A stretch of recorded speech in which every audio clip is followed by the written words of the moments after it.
आज गरुड़ को प्रभु कहउछंती हे गरुड़ ये जरासंध प्रतिथर धाड़ी दिए आ मु जेतेबेले छाड़ी के चली जाए लुचिकी चली जाए सेतेबेले से मो पछे पछे धाई जाए आ मते पुणी खोजापी आरंभ करे। किंतु आज ये 17 थर ठारू आज एक भिन्न समय आसी जाइछि। आज जदि मु लुचिकी पळे जाए ताहले ये काल दमन मते नुह ये जादव मान को विनाश करदेव। कहीं जादव माने होउछंती तार शत्रु, तेणु से जादव मान समस्त को विनाश करिवो। तेणु ये समयटा होउछि विषम समय। मु लुचिकी जाई परिबिनी, सेमानक हाथरू खसी परिबिनी, कहीं मु जादव मान को मते बंचेवा को पड़िवो। जेतेले गरुड़ को कहउछंती, गरुड़ कौन कहउछंती, वरुण को मागिलु जे देले दीप भूई जादव मान को नहीं छाड़ी बुझे तही। जादव मान को नहीं छाड़ी बुझे तही, जादव मान को नहीं छाड़ी बुझे तही।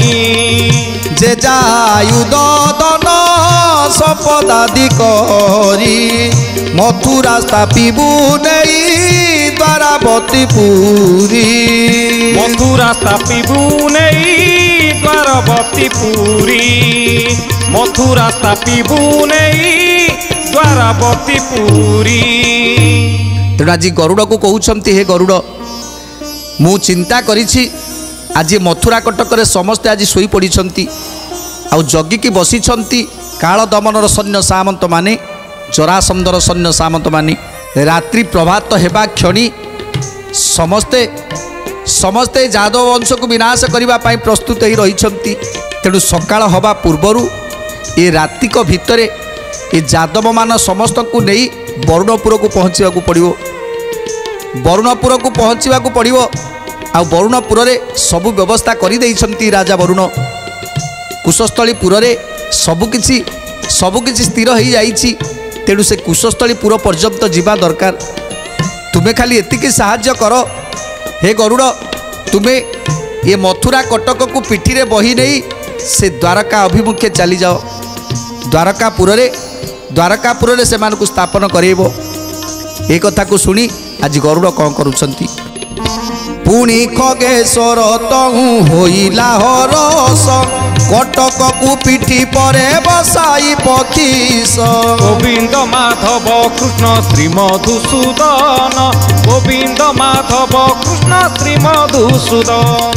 बलदेव उग्रसेन कार ज्ञान नाई निश्रेष्ठ अच्छे तरे पड़ी सोई। गोविंद माधव कृष्ण श्री मधुसूदन, गोविंद माधव कृष्ण श्री मधुसूदन। प्रभुंकर आज्ञा पाई से मथुरा कटक को पिठी ऊपर रखिला।